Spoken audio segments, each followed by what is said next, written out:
Hi guys, welcome back to the channel. Well, last week we looked at panels and we showed you all different types of panels that can be used with FPP and X lights for your shows. Today we're going to be looking at controllers to drive those panels.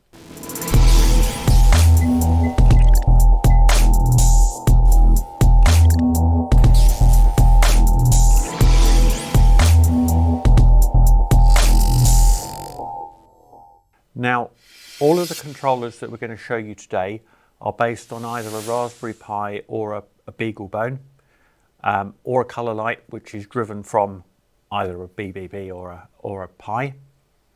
But there are some others out there if you're not wanting to do that and you just want something simple to run, say, a Tune 2 sign or something like that.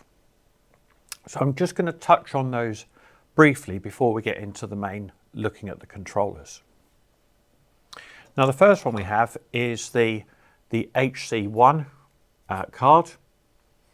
This is a very simple card, up to 4 outputs, and it's designed to have a pre-programmed sequence put onto it.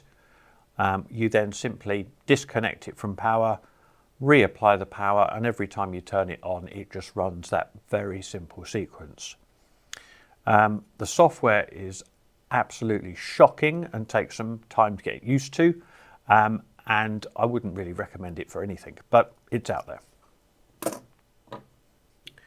Another simple one is this Pimoroni Interstate 75 little controller, a tiny little thing that's designed to plug straight into the back of a panel. It has a Pi Pico type RPI 2040 chip on it to drive it. I haven't really looked at it in much detail, but I'm sure you could get it to do something useful if you were that way inclined. Now I'll put links for all of the cards in the description below. They're clever links, they're geo aware links, so they will direct you to the reseller nearest you when you click on them. So if you're in the UK or Europe, they'll come to us at Panels R Us.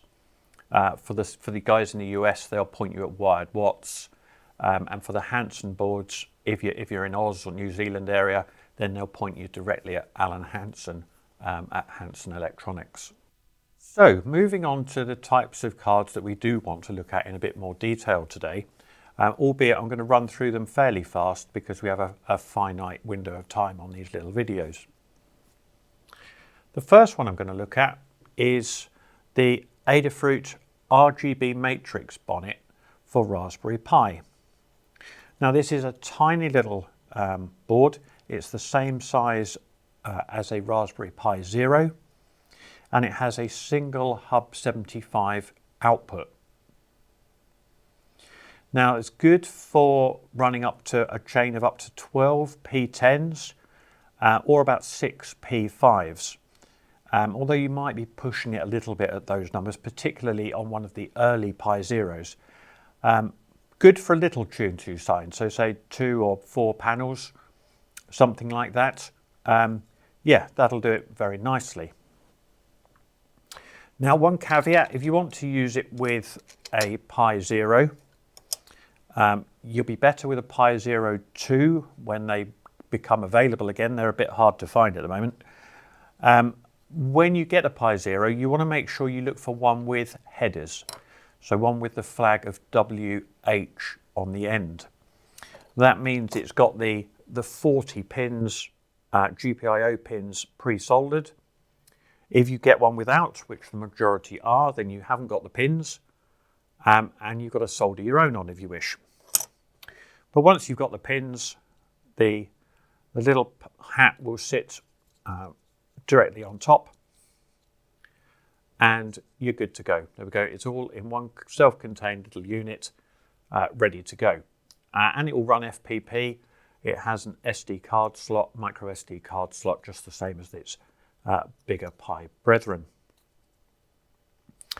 Now, something else to bear in mind as we start talking about Pi hats is that all of the Pi hats we mention here are designed for the version 2 Model B or B version 2 and upwards. The very first Pis only had a 20-pin GPIO output, just a tiny little thing, and none of the newer hats will fit this. So if you've got a first edition Pi, then that's no good to you. You need a later one to make it work. Now, another gotcha that we found, particularly with the Adafruit RGB matrix bonnet, is that on the Pi 3B Plus and Pi 4s, there are 4 additional pins on the board to allow you to put a power over Ethernet hat on board. The matrix bonnet is designed such that it will crash into those pins and you can't seat it properly on the Pi if it's got those pins.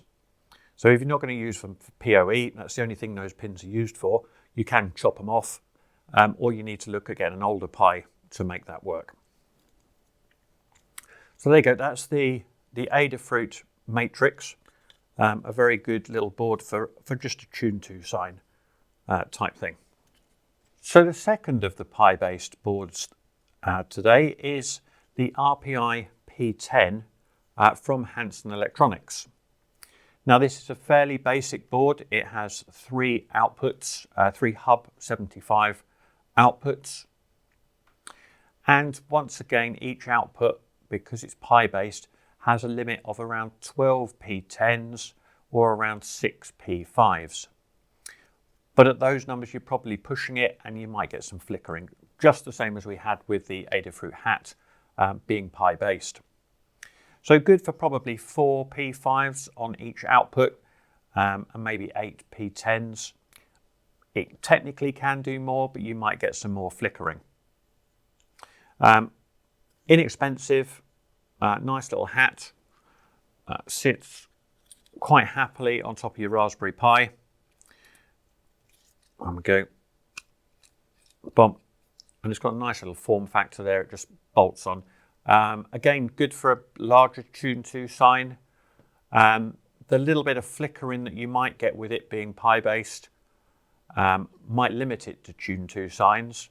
I wouldn't want to put anything large through that. But a good little inexpensive hat, especially if you've already got a Pi. Now, it's late January now, as I'm recording this. That's the 31st of January. We have it on good authority from our Raspberry Pi themselves that Pi availability is going to get better. Quite how much better, we don't know. But hopefully Q2, late Q2, they reckon, things will start to improve. So hopefully by the summer. So you should be able to get a Pi in regularly, easily by showtime. Now, we move on from the P10 hat by Hanson onto another Hanson Electronics board, but the multifunction controller, the Pi-MFC hat. Now, this is an unusual device in that it offers 1 panel output, so for a single chain of again, standard Pi parameters up to 12 P10s or 6 P5s, but I wouldn't push it that far. But it also offers a number of other functions. It has a single output for pixels. So for WS281X, so WS2811 or 12 style pixels, the 3-wire ones, it has a single output for those, so up to around 800 pixels hanging off of those if you power injection and yada yada. It also has a little OLED on board so you can see what it's up to. It has some input pins so you can connect switches to it to turn things on and off in FPP. It has a DMX output port, so you might have some moving heads or some wall washers or something that are DMX. You can drive them from this as well. And last but not least, it has a real-time clock on it as well, with provision for a CR2032 battery. As I'm sure you're aware by now, and if not, I'll go into it more detail later on in another video. The Raspberry Pis don't have any form of battery backup on them, so as soon as you turn the power off, they forget what time it is. They need some sort of external trigger to get the time and date back when they're powered back on. Normally that will come through a network time source if it's connected to an NTP server via the internet, or maybe even your home router does it. The other option, if your Pi is not connected to the outside world at all, is to have a real-time clock chip which has a battery so that that chip keeps going all the time, and this hat includes one. So it's a very good little hat. It would make a very good little thing for a tune to sign. Maybe you've got a tune to sign with a globe on the top at one end with some pixels on it, and you could even have some options for people to push buttons then to maybe select a song or something. So a really handy little hat, and again, being from Hanson, it's not expensive and pretty good quality. Lots of people out there using these now. They've been quite popular in the past couple of years. So that's the Pi-MFC hat. Very good, that one.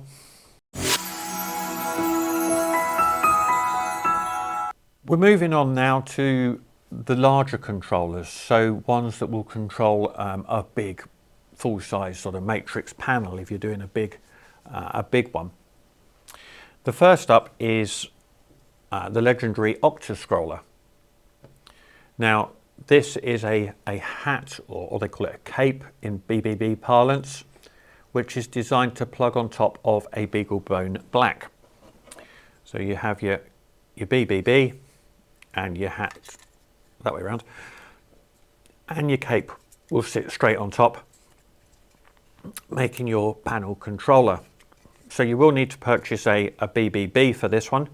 The cape, as you can see, this is the basic version of the cape, and it has 8 Hub 75 outputs.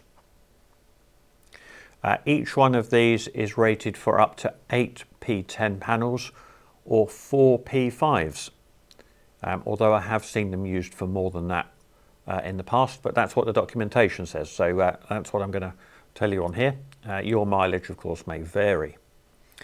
The BBB is very good for this sort of thing. It has a number of daughter processors as well as the main processor, so it can just associate tasks to the daughter processors and they just get on and do it.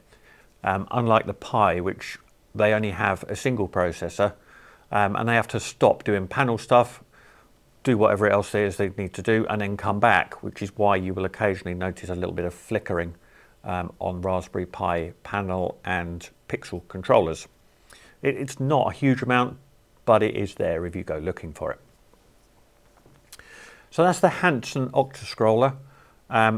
Other makes, varieties of this are available. It's an open source type project that Alan has built his board based on. I know Dan Culp has done similar, and there are others. Specs for those will be the same because they're based on the BBB or Raspberry Pi actually doing the processing behind the scenes.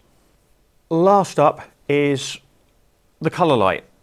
The big daddy of them all is the Colorlight receiver board, in this case a 5A75B version.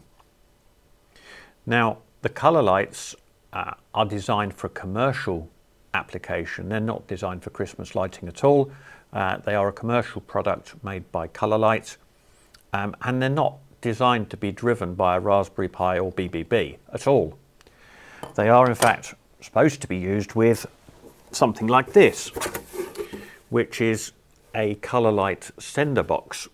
This is an X1 sender, and it is designed to receive either an HDMI or DVI signal, translate it into a data packet that can be put out on Ethernet, and they put out onto these 2 ports here. The idea then being that you can have a big old billboard or something in your stadium with a number of these cards driving a huge number of panels, and off you go. Now, some very clever people in the FPP community some years ago reversed engineered the Ethernet signal that was coming out of the sender boxes, and they've translated it so that FPP can do it. Now, FPP with a Raspberry Pi 3B Plus or Pi 4 can do it straight off the bat. It needs a gigabit Ethernet connection, so it has to be a 3B Plus or a 4 because they're the only ones with the gigabit output, unless you're using a USB gigabit Ethernet adapter. Now, it should be noted that the Ethernet packets that are coming out to the Colorlight card, whilst they are Ethernet, they're not TCP/IP, so you shouldn't be trying to route them through a switch or a router or around your network. They don't play nicely on local networks and tend to propagate everywhere, and you give yourself a denial of service attack that's been self-inflicted. So ideally you want the cable going directly from the source to the receiver card. Now, if you're not a fan of FPP and you tend to prefer Xscheduler, then Scott Hanson has written a plugin for Xscheduler which will allow you to use a spare Ethernet port on your PC to drive the color lights. So you've got 2 ways of doing it. So you can either do it with a FPP or you can do it with Xscheduler. I find that the Colorlight cards have the best possible output, the best possible quality of output for panels compared to some of the other cards. They've got onboard processing, so they can smooth the signal coming in, they can make sure the colors are spot on, etc. And you get a really gorgeous picture when running through one of these. There is a little bit of complication to do in getting them set up. The cards themselves need to know what sort of panels are attached and on which ports. And there's some software called LEDVision that you need to use to configure the card. It's a one-time job to tell the card what sort of panels are connected. Once that's done, then you can configure FPP in the normal manner and off you go. Now, the output wise on these, you've got 8 outputs, as you can see. The version 8 cards, this is a version 8, you can tell it's got the same JST connector as the panels do, and that tells you it's a version 8 card. These can run up to 8 P5s off each port, and you've got 8 ports, so that's up to 64 P5s. The slightly earlier versions can only do 4 P5s wide off each port at the maximum refresh rate. They can do 8 if you slow them down, but for best practice you want them running at full tilt. So ideally you want a version 8 card which will allow you to do 64 panels. Now, if 64 panels isn't enough for you, they have 2 Ethernet jacks on the end, and you can daisy chain these. So you can have 2, 3, 4 of these running side by side. Get them all configured in LEDVision, and they will act as one output which you can then set up in FPP. If this is the sort of thing that you're interested in, have a look at my other videos because I've done a video on daisy chaining these things and how to get it up and running. So that's the version 8 card. So I said we've got version 7s look slightly different. In fact, this is a version 6.1, and you'll see there's a little bit of change going on if I put them up there. There's a bit of a change in this area, this one being the version 8. Now, one other card in the Colorlight family that you might have seen reference to is the 16-port 5A75E board. Now, while this might get you excited, you think, oh, I can run up to 16 outputs off of this. It's true, you can, but there's a gotcha. The processing on the 75E is just the same as it is on the 75B. And the max resolution on the 75B, the version 8 on the 75B, is 512 pixels across by 256 high. Now that equates nicely to an 8x8 on a P5, but there you go, 8x8. So if you're using P5s, there's no point in having 16 ports because you can't use them all. You're only going to use 8. If you're running P10s, then that's a different matter because you can use them all because the P10s run at half the height. It's that they're only 16 high versus the 32 on a regular P5. So for P10s, these might be good for you. For P5s, no point in them at all. You can, however, two of the 75Bs to do the same thing. Now this one is a slightly older 75E card. This one is a version 7.1 and the maximum number of pixels on one of these is 256 wide by 256 high. In P10s that's 8 wide by 16 high. P5s that's 4 wide by 8 high. So yeah, you would only be able to use half of the outputs. I've not seen the version 8 of the 75E and I couldn't find a specification for one when I was looking just before I jumped in the studio here. But I suspect they'll have doubled the width resolution on the version 8s, the same as they have on the 75B. So that would give you 8 wide by 8 high on P5s. In theory, 16 wide by 16 high on P10s. Your mileage might vary. If you're playing P10s, you might just want to find an up-to-date spec before you jump in with both feet. But don't forget, just like the Bs, we've got twin outputs, twin Ethernet jacks, so you can daisy chain them. Now, a fairly short video this week. That's all. We've rattled through that faster than I expected, but I think I've covered all the salient points. The links will be in the descriptions below, and they are geo-based links, so they will take you to your nearest provider when you click on them. So there we go. Look forward to seeing you next week when we'll start putting some of this into action on FPP, and we'll get a panel up and running. Have fun, take care, see you on the next one.